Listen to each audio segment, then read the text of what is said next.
I don't know what day it is when you're watching this video, but today is a glorious spring day here at the Century 21 office. I want you to know that when it's tempting to be outdoors enjoying the glory, I'm still on the job, working on my business for you. As the new month approaches, it's time for another edition of Service for Life. Like all of them, this one is also jam-packed with interesting nuggets I've collected for your enjoyment. This month I have an article on page 1 that's targeted at younger folks, but I think the lessons about saving money are really universal. I think it's more about discipline than anything.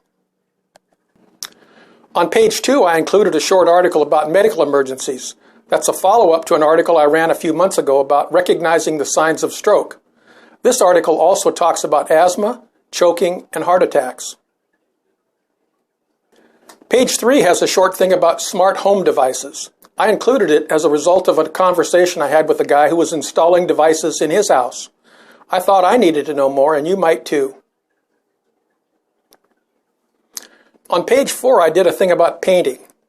Noreen and I just painted inside our house, so the information was fresh in my mind. I didn't write this list. It showed up on my email the day after our paint job was done. I don't know if somebody was sending me a reminder that my paint skills are lacking or not. On page 5, I included an article about deodorizing your house.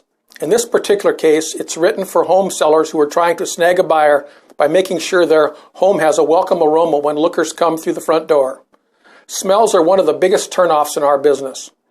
When you're thinking about selling, have somebody come in and do an odor assessment so you can address the problem before it drives away the ideal buyer for your house. On page 6 in the real estate corner, I try to point out some of the mind games going on with home buyers. They all have a list of things that they're looking for at a home, but they also have other issues that are more difficult to share with their realtor, but are still rolling around in their heads. On that subject, I will add that people frequently buy homes that have no resemblance to the one they described to us when we started our home search. I would liken it to going to the car dealer to buy a practical family minivan and driving away in either a sports car or a pickup truck and feeling good about it. So, away from the newsletter front, I can report again that interest rates are still hovering in the neighborhood of 4% and inventory is still extremely tight. It was reported recently that the average home prices in King and Snohomish counties was at all-time highs, with homes in the Seattle market averaging $700,000 and the Snohomish County market around $400,000. Mamma mia, that's some high prices.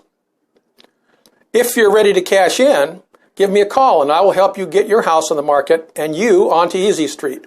Just for your information, Easy Street will not be in either King County or Snohomish County. On a slightly different front, I filed with the Snohomish County Auditor to run for Snohomish City Council in the coming election season. I decided as our city is converting back to an elected mayor, we needed people with government experience providing stability during this cycle of potential turmoil. If I'm elected, I will be returning to the City Council after a 20-year absence. If you live in town, I'll be looking for your vote. In case you're wondering, I do have Noreen's permission to run. Thank you. See you next month.